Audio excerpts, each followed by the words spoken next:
इंसान जब अपनी गलतियों से सीखता है तो वो उसके लिए सीढ़ी बन जाती है।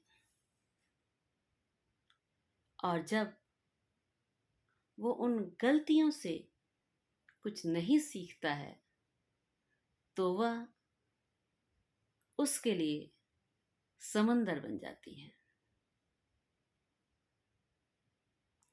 अब यह इंसान के ऊपर है कि वो सीढ़ियों से ऊंचाई की तरफ चढ़ना चाहता है या समंदर में डूब जाना चाहता है। नमस्कार मित्रों, मैं पुष्पलता राय आज आपके सामने एक छोटी सी कहानी लेकर उपस्थित हूं। एक डॉक्टर साहब थे। एक दिन उनके हॉस्पिटल में एक बहुत ही भयानक स्थिति में, हम मरणासन अवस्था में एक व्यक्ति को लाया गया। डॉक्टर साहब ने उसे देखा और इमीडिएटली अपने स्टाफ को आदेश दिया कि इस व्यक्ति को तुरंत आईसीयू में एडमिट किया जाए और इसकी जान को किसी भी तरह से बचाना है। इसके लिए यदि जरूरत पड़े तो दूसरे हॉस्पिटल से भी एक्सपर्ट्स को बुलाया जाए और किसी भी कीमत पे इसे बचाया जाए। उस व्यक्ति को आईसीयू में एडमिट किया गया। स्टाफ सोच रहा था कि ऐसा कौन सा व्यक्ति है ये जिसके लिए डॉक्टर साहब इतना वरी हैं, इतना चिंतित हैं। पूरा स्टाफ, कितने डॉक्टर्स उस व्यक्ति के लिए लग गए और धीरे धीरे उचित चिकित्सा और अच्छी सेवा पाकर 15 दिनों में वह व्यक्ति इतना ठीक हो गया कि वो व्हील चेयर पर आया और उसे थोड़े समय बाद डिस्चार्ज किया जाने वाला था।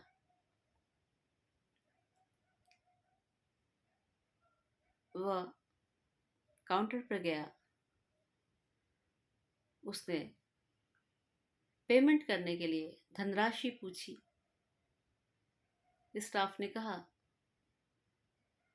कि डॉक्टर साहब का आदेश है कि आपसे कुछ भी ना लिया जाए।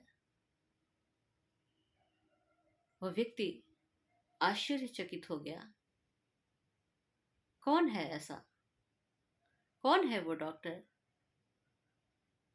जो मुझसे एक पैसा भी नहीं लेना चाहता और इतनी मरणासन स्थिति में उसने हमारा इलाज किया, सेवा शुश्रूषा हुई, आज वो डिस्चार्ज भी हो रहा है, लेकिन पूरे स्टाफ ने पैसा लेने से इनकार कर दिया। उसने अनुनय किया कि मुझे कम से कम इतना तो किया जाए कि डॉक्टर साहब से मिला दिया जाए। उसे डॉक्टर साहब के कैबिन में लाया गया। उनके सामने गया। डॉक्टर साहब खड़े हो गए। उसने पूछा कि ऐसा क्यों कि आप के अस्पताल में मुझसे एक पैसा भी नहीं लिया जा रहा है और मेरा इतना इलाज किया गया। मैं मृत्यु की अवस्था में था, मरणासन स्थिति में था, मुझे जिंदगी मिली, लेकिन पैसा लिया ही नहीं जा रहा है। डॉक्टर साहब ने कहा, आपने मुझे पहचाना? उन्होंने कहा, नहीं। कहते 3 साल पहले की बात है। मैं और मेरा परिवार जंगल की तरफ से पिकनिक मना के लौट रहा था। संध्या की बेला थी। अचानक उस जंगली रास्ते पर मेरी गाड़ी खराब हो गई। उसमें से इंजन से धुआं निकलने लगा। पत्नी मेरी डर गई, बच्चे रोने लगे। मैं लिफ्ट मांगता रहा, लेकिन कोई भी उस मुसीबत की बेला में मुझे लिफ्ट देने को तैयार नहीं हुआ। उसी समय एक बाइक पर गंदा सा कपड़ा पहने हुए वह एक व्यक्ति गुजरा।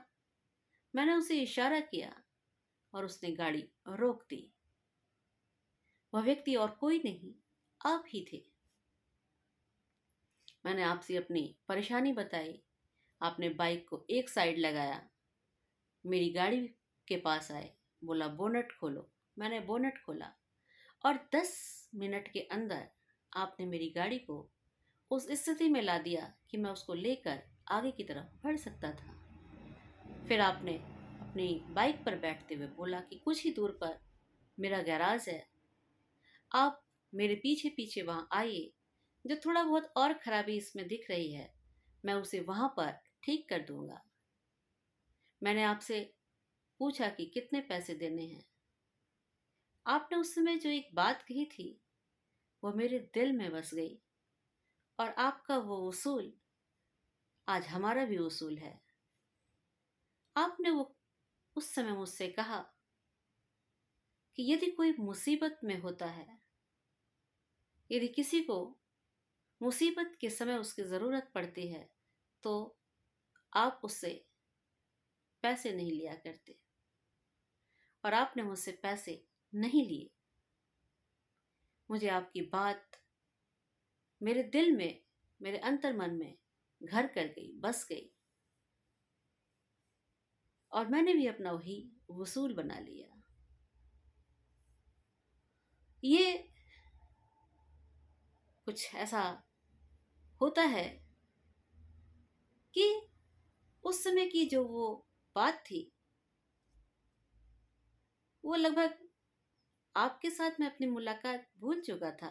लेकिन जैसे ही मैंने आपको मरणासन अवस्था में देखा, मुझे वो सारी घटना याद आ गई, और इसीलिए मैंने तत्पर होकर आपके इलाज के लिए बोला।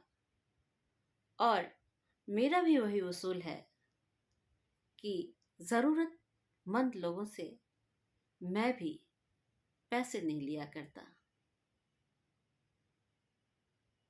इसलिए आपसे मैं कोई भी पैसा नहीं लूंगा। व्यक्ति ने कहा कि कोई नहीं, लेकिन डिस्काउंट ही करके ले लो, पर ले लो। उन्होंने कहा बिल्कुल नहीं। आपने मेरे और मेरे परिवार को की रक्षा की थी। आज आपकी वो अवस्था थी कि आपको मेरी आवश्यकता थी। मैंने आपके लिए कुछ किया। ईश्वर के पास सबका हिसाब किताब होता है, वो उसे बरकरार कर रखता है। उस समय उसने मेरी रक्षा की, आज उसी ने आपकी रक्षा की है। वहीं पर सामने केबिन में भगवान की भी तस्वीर रखी हुई थी। व्यक्ति ने वहां देखा, ईश्वर का धन्यवाद किया और बोला, भगवान, आप भूलते कुछ भी नहीं हो। किसी की हुई कोई भी छोटी सी भी अच्छाई हो तो आप हमेशा उसका पूरा हिसाब रखते हो। आपका बहुत बहुत धन्यवाद। और वह व्यक्ति डॉक्टर साहब का धन्यवाद देते हुए वहां से निकल गया। कहानी छोटी सी है, लेकिन एक बड़ा संदेश दे जाती है कि कर्मा का जो रेस्टोरेंट है ना, उस रेस्टोरेंट में जो आप ऑर्डर कर चुके होते हैं वही आपके समक्ष लाया जाता है। जो आप देते हो, जो आप पेमेंट करते हो, जो आप टोकन लेते हो, वही आपको प्राप्त होता है। सो इस जिंदगी में भी ऊपर वाले का हिसाब किताब बिल्कुल सही होता है। आप अच्छाइयाँ करते रहिए, वह आपको उसका फल निश्चित तौर पर देगा। इन्हीं शब्दों के साथ हम आज आपसे विदा लेते हैं। फिर मुलाकात होगी, तब तक के लिए आज्ञा चाहती हूँ। मुझे सुनने के लिए आप सभी का आभार, आभार, आभार। आप सभी को मेरा सादर नमस्कार।